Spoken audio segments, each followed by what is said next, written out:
And we welcome you to Believe in Chargers with the great Lorenzo Neal as we inch closer, about 2.5 weeks away from your former teammate and dear friend Antonio Gates being inducted into the Hall of Fame. And that means football is here in 2 weeks and 1 day from the time we record this. 15 days, we will have the Hall of Fame game in Canton. Lo, you're going to be out there. Antonio Gates inducted, much deserved, into the Hall of Fame, one of the greatest tight ends in the history of the game. So very excited about that. Not a lot to preview in that contest because we got 90 guys on a team that are all going to be showing up. Well, they're there today, Lo, but tomorrow camp is open to the media. I'll be out there at the Bolt watching practice, and that runs Thursday, Friday, Saturday. Make sure you head over to Chargers.com, folks, to get yourself some tickets. It went like that.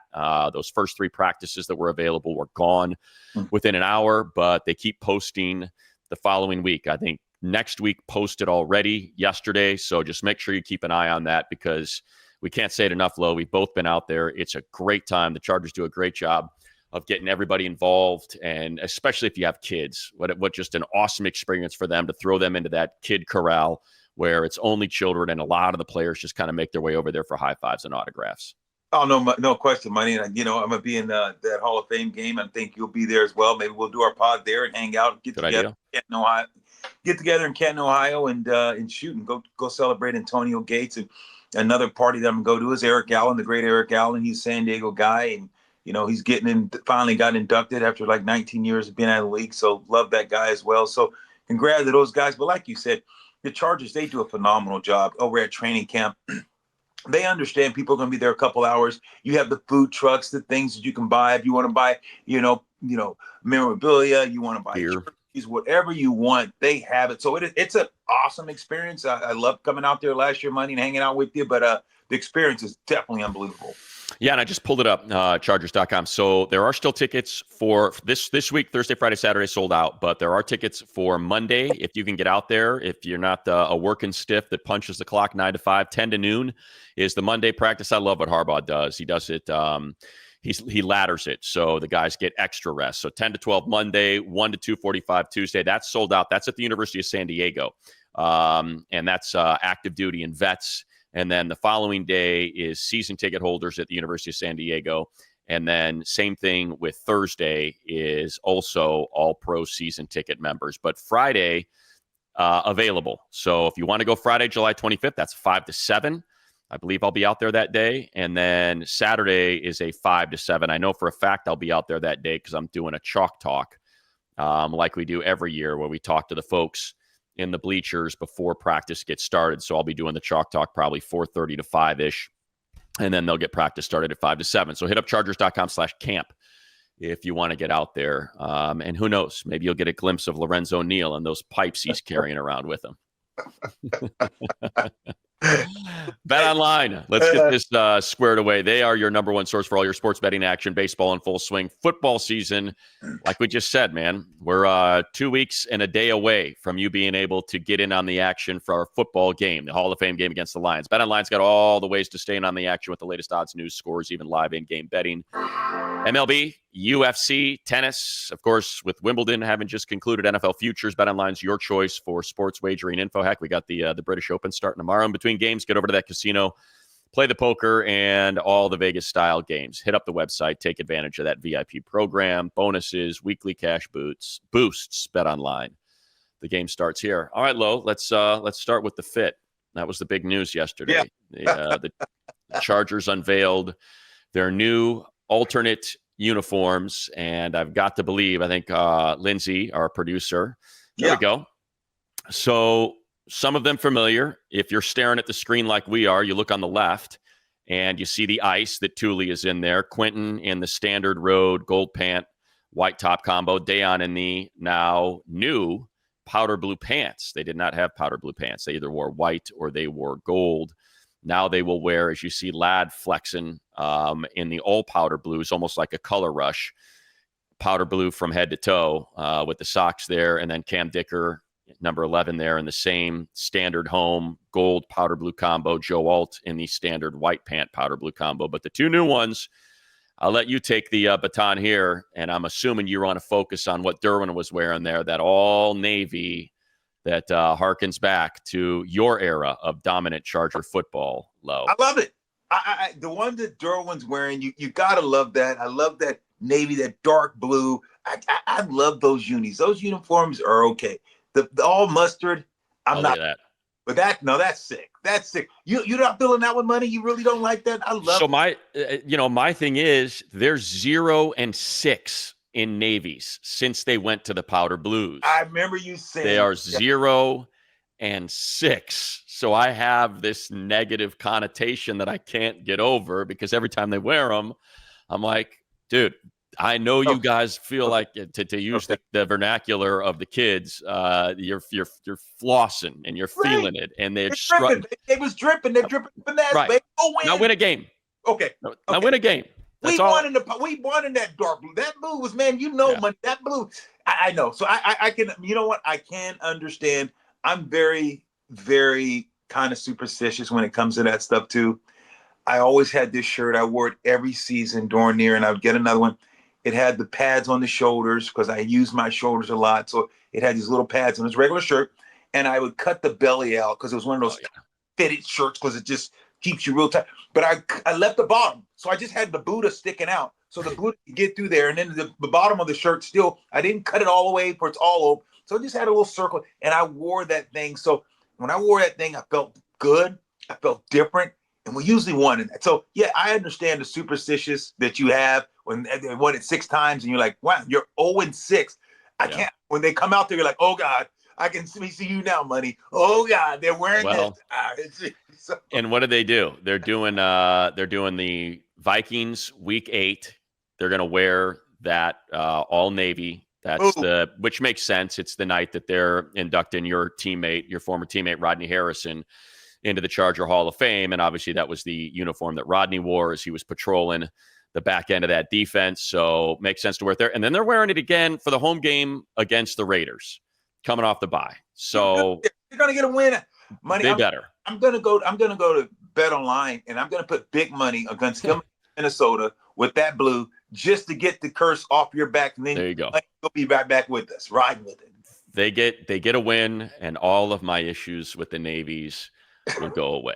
That's the truth. As far as the Charger I do have an old fan speaking of training camp, a fan gifted me, and it was beyond kind of them to do so. They're like full on old school Charger Power t-shirt from the 1970s. Wow. It was not a reprint. It was, it had a little rip here in the collar, and they're like, hey, I don't know if you're cool with wearing old t-shirts and stuff, but I want you to have this. And it was the old Air Coryell Charger Power with that super cool font. So I'm okay with the yellows. I don't think I'd want to go yellow head to toe. I think if you gave me the gold jersey with, a powder blue pant, for me, like, it's just the color rush always looks weird with a white helmet. It's like your shoulder to toe, but then the head's white, and that's kind of takes away from the idea of being uniform all the way through. So that's what's cool about the Navies is they brought in the Navy lid.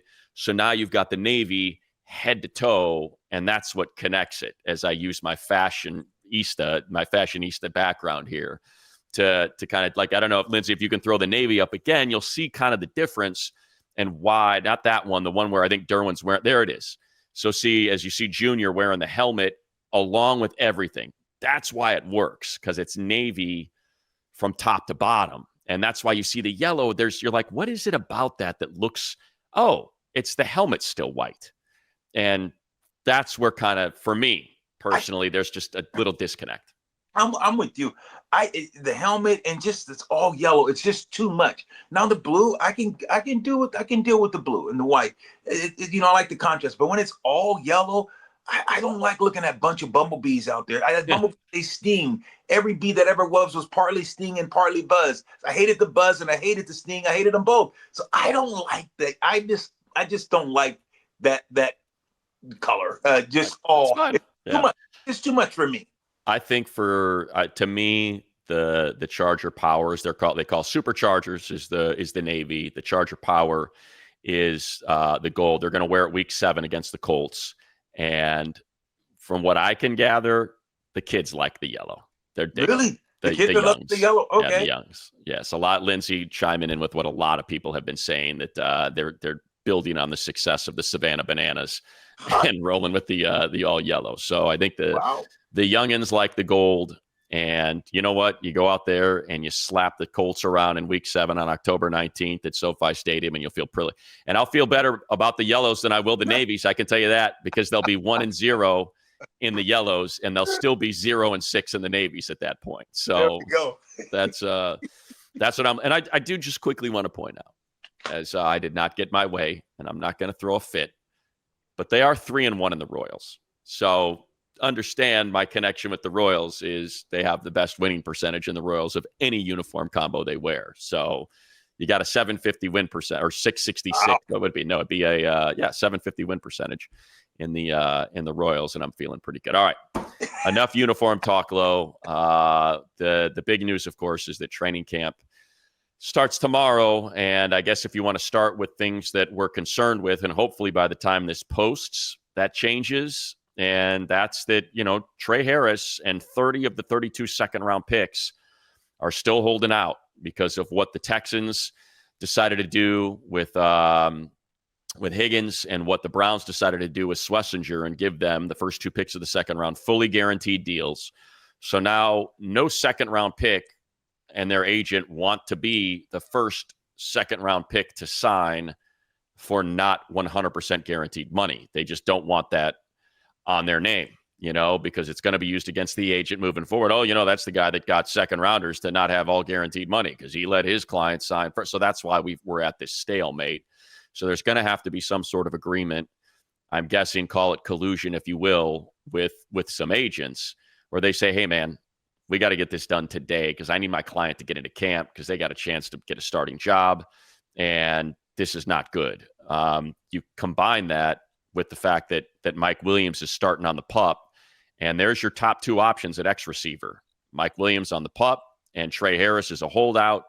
And you certainly would like to see at least the Trey Harris thing hopefully resolved by the time this thing gets rolling tomorrow.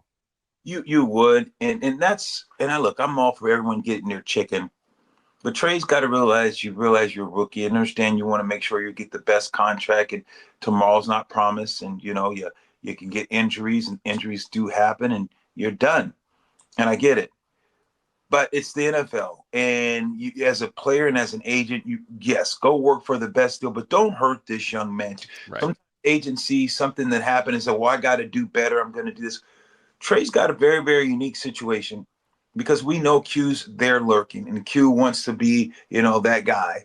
And if I'm looking at this opportunity, if you're Trey and you're like, okay, yeah, I'm going to have an opportunity, but you're letting someone else get the reps, you're letting someone stay in front of you, letting someone build momentum, and that guy. So I don't think it's necessarily a great deal. I think that it should be done tomorrow. I don't think it behooves Trey Harris, who has not played it down in this league, who most every second rounder are going to sign, because even though you don't necessarily get a guaranteed contract or guarantee the whole thing for the 3 or 4 years, whatever the duration of the contract is. I think you need to I think you need to prove yourself in this league, get your money, get a good contract, but I don't think it behooves him to hold out and get for the guaranteed. Yeah, I think it's and I'm with you. I'm pro player. It's a violent game. The average career is 2.5 years. I get it. At the same time, I think I would look at the reality of the situation. If I'm his agent, if I'm Trey, you're not going to get a guaranteed deal. It's not going to happen. No. These owners are not going to cave and start guaranteeing 4 years of salary to second rounders. So realistically, see if you can find that happy spot. I don't know if the Chargers would even move off of what last year's contract was. Hey, here's the deal. This is what's guaranteed. This is what isn't. It's the way it is. You have the benefit of getting to free agency a year earlier than a first round pick. That's what you have as a second round pick. There's a lot of people that might prefer that, to not have to deal with the 5th-year option and either get a franchise tag that's going to be worth 10, in the case of Trey Harris, over $20 million, or you're at free agency a year early. Wide receivers got to develop chemistry with Justin Herbert. You got to get out there. The more reps, that you're not getting with him, during training camp is a detriment to your rookie season. So if I'm Trey and his agent, I'm trying to get this thing knocked out, and I'm trying to, canvass the league and these other 30 picks that haven't signed to try to figure out, how do we make this right? How can we all get this thing rolling? Because second round picks, last year it was Ladd McConkey, and he was one of the 15 best receivers in the league when it was all said and done. And that's because he developed an instant rapport. We saw it with our own two eyes, Low, in training camp. I mean, you could see it instantly, what that dude and Justin had going in OTAs and early on before Justin got hurt in training camp. Without a doubt. And that's why Trey should be in. And also he could look at it this, say, look, be the first. All these other guys, and guess what? You're going to be the first. If you play well, if you're hardball, and say, look, if you play well, be the first guy in the second round that says, look, I'm going to sign this thing and break this picket line. You be the, guess what we're going to do? We're going to be the first to reward you if you play well. Or if you want this thing guaranteed, okay, we'll guarantee it. But what's guaranteed these 4 years? But this is what we're going to do. You're guaranteeing us that for 4 years, you can't come in and ask for any more raise. If you outplay this contract, you can't ask for anything. If you think it's that important to get it, then that's what I'm doing. I'll play hardball. If they want to do that, I'd say, okay, look, there's options. If you want to be the first one in, guess what? If you play well, 3 years, we'll rip with that and we'll tender you higher. We'll give you what the average starting receiver is making. If you don't, if you want to do that, that's fine. But if you don't want to do that, then we'll give you your guarantee. But you're going to, in their contract, you and your agent agree that you're not going to ask for any more money within the next 4 years. Yeah, I'll be, look, again, they'll get it. It sounds like I'm not pro player. I am. I truly am. I just don't know what the hell the Texans and the Browns were thinking. That's what I can't figure out, because they just did it like that. And it was the Texans that got it started. And the Browns basically got screwed because they're like, well, we can't not guarantee the money to Schlesinger. He was the first pick of the second round, and Jaden Higgins is the guy that got this whole thing started. He was the second pick of the second round. So they got boxed in. So it's not on the Browns. It's on the Texans. And I can't figure out what the Texans, how that was a win for them, what their thought process was when they decided to do that. So, and it's funny because those are the two teams that got everything all screwed up anyway with the Deshaun Watson trade and the 100% guaranteed contract there that kind of messed up the market in the first place. And look at how that worked out. Hey, we gave you a 100% guaranteed contract. Way to go, Browns. How you feeling about that with Deshaun Watson these days? That really, really worked out for you. And you know what, money? And here's the thing. Treyers, I want you to get your money. Money wants you to get your money. We all want you to be successful. But let's be real. We don't know who has the dog in him, who has the quid in him. If you give a guy this type of money that's never played, especially with everything that goes on in college and the portal and all people when they get paid, you don't know if now, how do I know this guy's going to give me his all for 4 years? If you start, I think this is the craziest thing. Now I understand first round, guaranteed 2 or 3 years and you want to make sure, but when you start doing this, and I'm for the player, but if you start doing this, what makes this player say that I'm going to work? What if he goes out there? I'm not saying Trey, but just in general, right? Second round, third round, you get them. They're a flop and they don't play hard and they just don't. What if they don't have it? You're still stuck carrying that contract. Yeah. So here's just because I know people, they're excited about training camp. I don't want to get too deep into the business side of things. I know it's not as exciting, but I'll just end with this. Last year, the 55th pick was Patrick Paul. He's a left tackle for the Miami Dolphins. It was a standard second round contract, 4 years, $6.91 million is what Patrick Paul got for being the 55th pick, 4.16 guaranteed. So for being the 55th pick, this dude got $4.1 million out of 6.9 guaranteed. It's pretty good deal. Pretty good deal for being the 55th best player coming into the NFL, having never squashed a grape or played a snap at this level of football compared to what it used to be. And I know times have changed. The NFL is making more and more money, but call me crazy. I kind of like to see the guys get rewarded that have put their time in and anyway. So that's number one. Number two is, we did not see Mike Williams. We saw Mike Williams catch one pass from Justin Herbert, and then he pretty much was working off to the side during, mini camp. He's now on the PUP list. Don't know what the deal is there, when he'll be ready. Elijah Molden, of course, broke his fibula in the, was it it was in the Texans wild card game, I think. Or if he tried to, I think he might have tried to come back. Anyway, he's still on the pup list. A couple other guys, a couple depth pieces, Savion Williams, depth piece tackle, and a couple other dudes. So, but the big issue is the X receiver, and the top two options that we thought we were going to see at X receiver are unfortunately on that pup list. Right. It's going to be interesting to see kind of how it shakes out and what these guys are going to do. Hopefully Williams is going to get healthy and get back on the field. We know what Alden did, how well he played for him last year. It's just going to be, to see when these guys give up, because you want that, because we know this receiver room was loaded.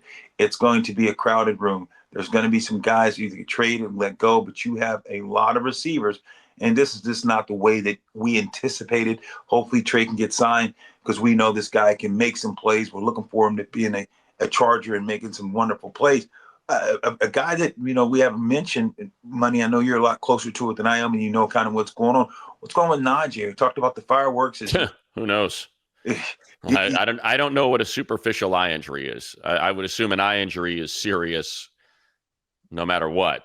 So I don't know what the designation of a superficial eye injury means, but I'm guessing, Lo, you played the position. I'm guessing a running back needs to have vision. Right. It's kind of important for that position. You're absolutely right. A running back needs to have vision. It's crazy that, and we saw this, 7 or 8 years ago, Pierre Paul went in and blew off his hand with the fireworks. So here's a guy that, that you say, man, what happened? Hopefully Najee, his eyes, okay. They said it's super, but if you're got a scar and you're putting on the helmet and it's a cut over your helmet, or that's in a vulnerable spot over your eye, you can't put on a helmet. And if you got stitches, I don't know the severity of it. So it's just interesting to see what's going to happen, because we already talked about the running back position. We already talked about who's in there lurking. Right. Talked about Mario Hampton, what he can bring to the table. If I'm Najee, I put some Vaseline, I tape that thing up. I might go out there with a patch and let's go. Because you don't want to give this guy an opportunity to take your spot, because it was already going to be sharing a lot of balls. But if you're injured, you give this young guy to get more confidence, to get more of the load in preseason, in regular season. So this could be an interesting scenario that takes place. Yeah, I'm guessing for him, he knows, because it is an incentive-laden contract, and it's snap-based, and it's yardage-based, and it's touchdown-based. And if you're not getting those snaps and you're already losing them in training camp to somebody that we've talked about, being, the way Hampton looks when he carries versus not. Look, Najee is a great floor. It's exactly what they were looking for. Get the yards that we block for you. And when you can get me 4 yards in first and second down, that opens up my playbook on third down. I'm not facing these 3rd and 8s and 3rd and 7s that routinely they were backed up with last year that got them into so much trouble. They want to face 3rd and 4s or less. And with Najee, you can do that. So I think for the people that are like, well, this just, expedites the process of putting Amari and Hampton in there for all these snaps. Yeah, but I think there's a lot of value to Najee. He's a big back. He can wear you down. He's going to be good late in games. He's good in goal line. There's, and if he's not out there, man, you want to talk about opening the door for, Kamani Vidal and Hassan Haskins and Rocket Sanders, who got the largest guarantee of any undrafted free agent they signed. Well, now you've really opened that door. And that's, yeah, you mentioned it. That's the other, along with Mike Williams, Molden, Jalen Johnson, who's another guy that I thought really showed out last year in training camp. I know in the preseason games, nothing went right with Easton Stick back there, which is why he's not here anymore. And Taylor Heineke and Trey Lance and DJ Uiagalelei are going to be taking all those snaps at quarterback. But Jalen Johnson had a really good training camp last year. He's on the PUP list. They're, projected to be special teams ace, Delshon Phillips on the PUP list as well, and Savion Washington. So that's kind of what's going on there. And then the other big one, Lo, just to kind of hey, we're really kind of just knocking out the positive feelings here. Still have not heard about Rashawn Slater, and that extension. And that extension's got to get done. I know Sauce Gardner just got his. Garrett Wilson just got his from the Jets. Now it's time for Rashawn to get his. What are you hearing? Nothing. It's just quiet, both sides, not really saying publicly. Nothing's really flowing out of there. Or do you know what is he searching for? Is there a number that everyone's saying, hey, here's the bare minimum? here's the ceiling, here's the floor. Is that number there in your head, money? I'm guessing it's a huge number. That's my guess is, like Yeah. I said, I mean, Tristan Wirfs is the one I'm looking at, and that's the, $28.5 million, and the Penei Sewell, $28.5 million. And I would assume that's the conversation starter, that's where it starts. I don't envision him, wanting to take less than them because of the level he plays at. I think the Chargers would push back with some injury concerns and trying to find some protection in there for themselves. But with the cap going up like it has, with the non-quarterback salaries going to where they have, I'm guessing it's not an easy negotiation, but it's one that when you're trying to figure out if Zion's playing center and they don't know who's going to play next to Rashawn. They're trying to figure that out. It might be Zion. It might be Bradley Bozeman. So you got to have Slater out there. Yeah. That connection has to be made. Now, he didn't have the deal. He came to mini camp, so that was good to see. And when he hit the lectern and did his press conference, he said, I got full faith it's going to get done. This is where I want to be. I believe it's going to get done, and I'm not worried about it. And so that was good to hear. And he wasn't just out there standing on the sideline. He was going through everything when he was at camp, when he was at mini camp. So that was a good sign. So I'm hoping that was a signal, because that's the number one position group that you want to figure out based on how the season ended last year in Houston. With the way that unit played as a whole, it was their worst game of the year. And so that's where they signed Mekhi back then. So you guaranteed a new right tackle, a right guard. You've got Joe Alt ready to take that leap at right tackle, and you don't know what's going on at guard, left guard, and center. That's one that I'd like to see, hopefully, be done before tomorrow. You want this to happen. This is what you're talking about, the continuity up front. You have some new bodies that are going to be on the offensive line. Thank God that, you have, the right side is solidified. You have a guy, Joe Alt, that's, that played well last year, in fact, that's on that side. So those two guys can work well together and get the calls. Now, hey, what's going to happen at the center position? Not for sure, who's going to be there, but you need to get your big boy in there, because Slater is a dog. He's a great blocker. He's a great pass. He sets the tone. He's the most physical offensive lineman that you have. He is your road grader. He is your offensive leader. And you want that, because offensive line, continuity, the run game, that wasn't the strong point. That was usually the strong point, Harbaugh's type of ball, what he wants to do. So I think that you do need to get that in there, to get that offensive line, running backs, the mesh points, all those things going, because you want continuity early. Because when you talked about this season, it's going to be a gauntlet for the Chargers. They have a gauntlet of a schedule. This is going to be a big-time schedule. You have to have these bodies. You got to hit the ground running. You're playing early this year. You got the Hall of Fame game. You want your guys in sync, ready to go, because you know where they're going to do. They got some tough games. Opening week, you're Kansas City. You hit the ground running. Yeah, I mean, your first three games are, all division games. It's Chiefs, Raiders, Broncos. They count as two. So if you want to win the division and get a home game in the playoffs, you don't want a guy that's been sitting out all camp long and all of a sudden he's got a soft tissue injury because he wasn't in camp for 3.5 weeks.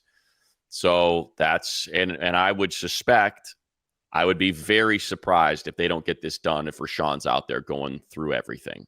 I would be very surprised, just because we saw it with Joey, off to the side, with Derwin. Joey didn't show up. Joey wasn't even in camp when they were going through it. Derwin was there, but he was on the sideline, in sweats and a hoodie. And then you have Rashawn, and I think if it's a hold in, if it's a hold out, whatever it is, if he's not out there getting work in the way this season starts, that would make me a little bit nervous. Just because he's one of the 5 best tackles in the game, and you want that guy out there to make sure this thing is operating, at peak performance, especially when you're trying to get this running game right, when you're breaking in 2 new running backs, when you finally got a healthy Justin Herbert for camp. To me, it's one of those things that if I'm the Chargers, I'm almost more apt to just say, just bite the bullet, man. He's a great guy. He's a great teammate. It's a premium position. He's an elite player. He's arguably the most important player to your franchise quarterback. And it's just, guys, let's not get crazy. Let's just get it done. Here's the Penei Sewell deal. Let's go. Right. The guy was an all-pro last year. Here's the deal. And, let's not play the whole cap jump, higher percentage, Jamar Chase this and Sauce Gardner that. Let's just, here's the Penei deal, and we're good, and let's move. And I'm hoping that that's something that can get it done. Yeah, it's going to be interesting to see what the GM, we know this GM came from Baltimore. He knows numbers and understands that. And, it's like, how far do you go? How willing are you willing to bend and give? And sometimes you got to make an exception to the rule. And it hurts sometimes, but you got to do it. And he's that guy that I think that you say, look, we got to make an exception. If we have to overpay a little bit, we have to, because, hey, look, this guy is a staple. He's going to play in this league at least another 7 to 8 years. Yeah. So you got to say, hey, what's the upside? The upside is this guy can continue to get better. You know what? Downside, okay, one bad injury, but he's not going to digress. His body type he's physical. He's the way he's built, compact. He's durable. He's a tough guy. Yeah, he had some injuries, but this is a guy that can be the cornerstone for at least another 7 to 8 more years in the National Football League. So sometimes you got to give to get those guys you need, and he's one of them. Yeah, and again, I'll wrap with this so we can get into some of these position battles before we get out of here, Lo. Like, Trey Smith just signed the biggest deal for a guard. The Chiefs just gave their guy, more money than any other guard in the NFL. I think he's getting like $25 million per. So they just did that. They made their center the highest paid center in the league. Like, you're seeing a division rival, hand out these giant contracts. It's not going to get cheaper. You're costing yourself money by waiting. That's the way this works. The Cowboys are the worst at it. God knows how much money they cost themselves with the Dak Prescott deal, that, just by waiting an extra year and slapping the franchise tag and then doing the deal. And now the guy's getting $60 million per year. It's like, you're not going to save money. All right, let's go. Zion, we've talked about Zion Bradley extensively. We got into the wide receivers and X and Mike Williams. And, Keandre Lambert-Smith's got to get out there, man. That guy wasn't out there for any of rookie camp, of training camp. I mean, I should say of mini camp. So he's their 5th-round pick. He's someone who's supposed to compete at that Z, maybe even the X with all that speed. So I'm hoping we're going to see him get out there for this wide receiver competition. I think that pretty much is we got into Najee and the running back competition. So I think we go to the other side, Low, and that's where really all this action is. There is so much competition on that side of the ball just because of the departure of Puna Ford and Morgan Fox. Those are your 2 starting interior defensive linemen. Tier Tart re-signs. He was exceptional in his rotation of what he was playing, sort of limited action last year. He was their best upfield interior defender, getting pressure on the quarterback. So he's going to be out there with Tito. And then you've got the 2 free agents that you signed in Deshaun Hand and Naquan Jones that are going to be, Naquan more of that pass rusher, Hand more of that run stuffer. So that's going to be fun to watch, along with the second year of Aboigbe putting on those 20, 30 pounds, and the rookie Jamari Caldwell. That's probably, I think, the one position group we're going to be watching the most, because, seeing Puna go out that door, you heard what I think Coach Harbaugh said. That one left a mark, I think is what he said. So that's one we're going to be watching probably as close as anything out there. Without a doubt. Did a couple shows the other day, a couple national shows, and they were talking about where's the biggest impact do you think? And I said, to me, it's not Bosa, because of the fact, Bosa is one of the best pass rushers in this league. When he's well, he's hell. I said, but for these 5-6 years, you never got a full season out of Bosa, so you never got to see his potential. But I said, Puna, what you lost in the middle, Puna Ford, what he brought to the table, how he moved the POW, how he can hold that 3 technique, and what he would do. I was watching plays where he hold the center in the guard and let linebackers run free, keep them clean, don't be touched. And then at times you saw him split the double team, get upfield and get some penetration in the backfield. He brought a sphere of influence to that defensive line, and you saw those guys feed when the quarterback, a lot of times, even though Puna's even start stepping up sometimes on 3rd down, they had him in there to push the pocket back. because now the pass rushers, the quarterback can't climb in the pocket. A quarterbacks take that 7-step drop and okay, 1, 2, 3. Now these speedy guys are coming, so he wants to climb in the pocket. But when you had a guy like Puna that was good on run and pass that could push the power back, now the quarterback can't step in. Hence, those guys in the games and all the different things, they were coming and getting home because of Puna. Puna is a huge loss. And like I said, it's going to be interesting to see how these guys, Han and what Jones and Caldwell, what these guys can do to help fill that void. Yeah, I think you look at Caldwell, and he's a Puna clone. I mean, he just is, because what he did at Oregon is what you just described. Low, holding at that point of attack, allowing linebackers to run all over the place, or your edges to get after the quarterback. And what he did at Houston was kind of more of what Tier Tart was doing, and getting upfield and attacking, or as you described, when that's what was asked of Puna, what he did. And that's why he got that big contract from the Rams, because he was a do-it-all interior defensive lineman. That's one. And then I can't wait to see what Jesse Minter and Steve Klinkscale do with these corners, specifically Dante Jackson. He's a guy who's got a nose for the ball, who's made his career on ball production, turnovers. We saw Tarheeb still get 4 interceptions last year. You saw what they were able to do with Christian Fulton, who was a bit of a disappointment during his time in Tennessee as a second-round draft pick. And he was great until he had, I think it was a hammy. They ended up getting around week 10, where it just kind of fell off a little bit there. So I'm anxious to see what they can do with someone like Dante, with sort of the athletic traits of Benjamin St-Juste, and then just the second year of Tarheeb Still and Cam Hart. If Cam Hart can stay healthy, kind of what this cornerback room looks like. And it was just, we thought it was going to be a weakness last year, and it ended up being a strength.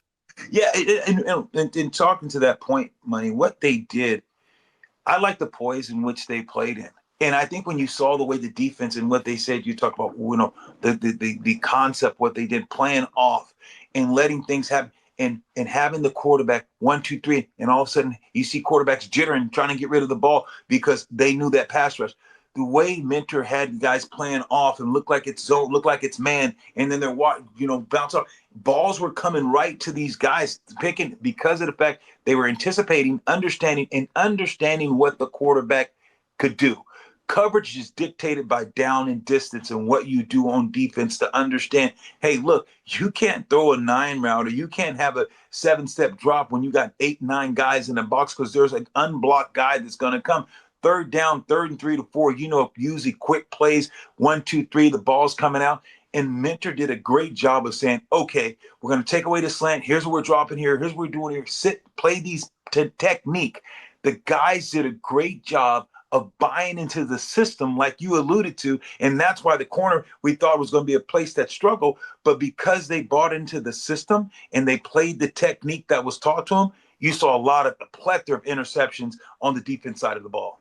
Yeah, and I think with Dante Jackson, like we said, that's his trait, right? Corners have different traits. Can you be a physical man-to-man? Can you mirror?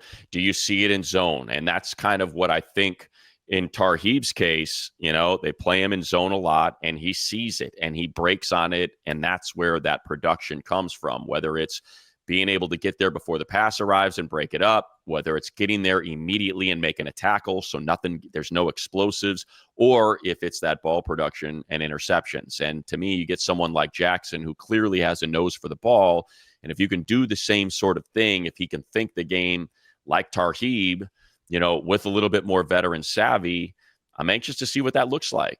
And what do you got there, Lo? Oh, you like that? You like that? What do you got there? I just noticed that. What do you got there? New mug. I got your pretty face, Money. I got your. I want to show your face right there, Money. Look at that. Look at that mug. Look at that mug. Oh. Work a little blue with that mug there. Both the F up. There you go. That available in the shop.believe.com store. There it is, right there. Support the show that way. I guess somehow that supports the show. But we love it. We love it. We appreciate Lindsay for putting those together. So corner is one, here. Oh, this was the number one thing I wanted to bring up today. And it took me 39 minutes and 30 seconds to get to it, Lo. You weren't just, one of the great fullbacks of all time, and obviously the best of your era, but you were also someone who certainly was familiar with special teams. Yes. Walk us through because look, people wanted that jump from Thule last year. Thule was a 4-core guy. Thule played almost 400 special team snaps. So if you're logging, what does that do? He's probably going to play 0 this year. He's going to be replaced by somebody else. Whether that's probably Kyle Kennard, who they took in the 4th round to be that defensive end that's playing on special teams, replacing Chris Rumpf, who was injured all last year. And that might be a reason why Thule's snap count was so high. I think it was 360-something snaps on special teams. Walk us through what that does when you're playing on special teams that much, when you're a core 4 guy, and you're also playing 750 DN snaps because Bosa's hurt. When you slide those 360 special team snaps out of there, and now Thule is singularly focused on being that edge opposite Khalil, how much of a difference is that on a player's body? Oh, boy. I think you're going to see a guy that's going to be a lot more energized, a lot more focused, because I'm telling you, special teams takes a lot after you. You're running full speed, 30, 40 yards down the field. Punt return, you got to make sure you get back. You got to get, make sure you protect the inside. Then you got a guy hanging on you. You got to beat your guy. That takes energy to beat the guy. And now you got to go try to make a tackle. And you're talking about this guy paid 300 and some special team snaps. Yeah. That unreal. And now you're talking about now jumping on defense and playing over 400 and other snaps on defense. I'm telling over you. 700, over 700 snaps. Yeah. He had like 700 and I should have it in front of me. I think it was like 730 snaps on defense. That is an astronomical amount, and asking a guy to play special teams and do both of them. And he did it at a high level. I think you'll see a more energized, more energy. You'll see a guy that's going to play even a little bit harder on defense. And yet, did he take plays off? No, it's hard but it's still hard. Your body, you're just human. It's hard to play that type of aggressiveness on special teams and then go on defense and go do and do the same thing you're required. So I think special teams is huge, though. I think, but you do have to find a guy that can replace. Because you look at a guy that we've known, Hank Mulligan, who played for with the Chargers, and Kasim Osgood. What those guys, you go to special teams meetings and coaches gear and say, this guy you got to block, this guy you got to have eyes for. This is the type of special team he was. And now you had a guy that's, that's going to have a lot more breaks from special teams to get prepared for defense. I think you'll see a huge improvement. Really do. Yeah. I think you look at it huge. And it's pretty easy to make that connection. Kyle Kennard, 4th rounder, you're taking Thule's spot. You got Delshon Phillips. He's taking Nick Neiman's spot. Your free agent linebacker that left. You got the free agent linebacker that's in. And then obviously all the rookies that you're, and just by the way, I want to mention at corner, a name that we're not paying enough attention to, I think, is Dean Leonard. And he got hurt. He was great in training camp last year. He's obviously been a special teams ace. So that Ryan Ficken isn't going to want to let go of him because he and Ja have been fantastic. But Ja broke his leg in week 1 against the Raiders and fought through it and played through it. And so it's going to be interesting to see how that works out. If he can play more nickel and that allows Derwin to play more safety, what that does for that configuration. Because you've heard what Klink has said and what Coach Minner has said. They don't care if you're a safety, if you're a nickel, if you're an outside, if you're a box safety, if you're a free set, whatever. They just want the 5 or 6 best guys on the field, regardless of what that title that's stuck next to your name happens to be. So I think in Dean and in Ja's case, Dean looked good in training camp last year, man, and he looked good in preseason before his injury. So, and he's a big corner. He's a physical corner. We've heard Coach Minner say he wants to play more man this year. So I think that's a guy to keep an eye on. Same with Ja Taylor, who really took a lot of incoming from Charger fans last year and struggled quite a bit. But he had a broken leg, and he didn't tell anyone. And, wow. We found out about it this year after knowing that there was something that wasn't right, but he still went out there and tried to play through that. So it'll be interesting to see, because that makes that room even deeper with the signings of St. Juste and Jackson, with, the second-year guys in Cam Hart and Tarheeb. And then you bring in, like I said, John and Dean into that. And then you've drafted 2 guys at the back end in that 7th round, and Bridges and Mickens. So it's going to be a heck of a competition out there. Is that where you see the most competition, or more where faces could be changed, could be trading places? Is that the position group, corners and secondaries? You say, man, here's going to be some interesting battles. That could be some guys, familiar faces, no longer with the team. To me, it's just the starters. like it's the most fluid of the starting positions. Who will be, who are going to be the starting three corners? If they roll out there in nickel, I'm assuming that Derwin's your nickel, that Elijah and Alohi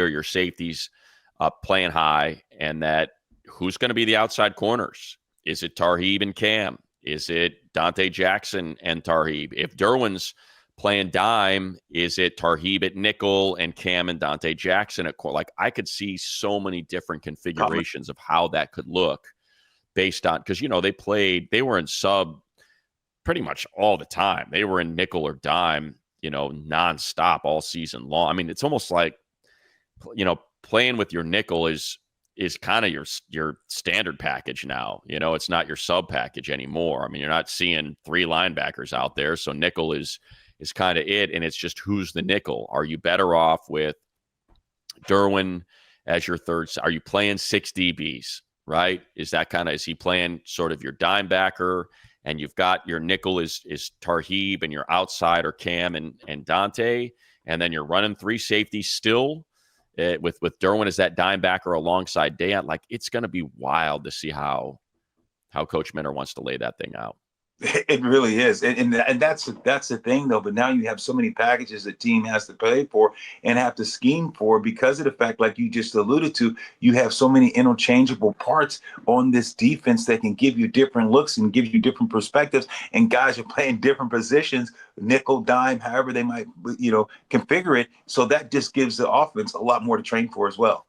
Yeah, and then I think the one thing to wrap it low is just I think the position, believe it or not, that I'm kind of the most excited about is tight end. I think Conklin's going to have a hell of a year, man. I really do. I think that I've just seen what Justin Herbert has done with Gerald Everett, with Hunter Henry, with Jared Cook. Even though like the numbers weren't, it's not Brock Bowers numbers, it's not Travis Kelce or George Kittle numbers, but he's still it's a position that's important to him.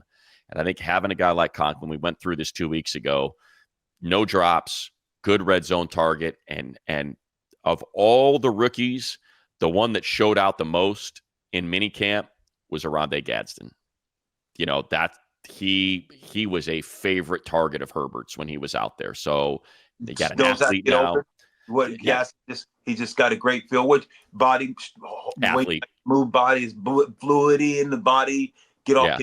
Man can beat press. What did you like about him? Well, I mean, there was no contact, so you want to see it because he's.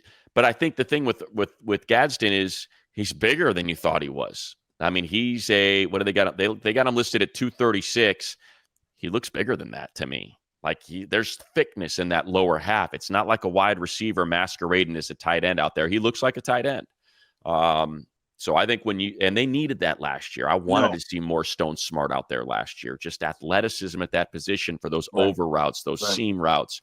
And I think that's something that he's going to bring, him and Conklin as well. So I'm excited about that position because it was sorely lacking last year. As great of an effort as Will Dissly put in to put his most productive pass catching season as a player, because just get him back to doing what he does great. Get Will back to blocking his tail off, to catching a handful of passes and being a reliable pass catcher when you need him to be. But to me, that's where I think you could see the biggest upgrade.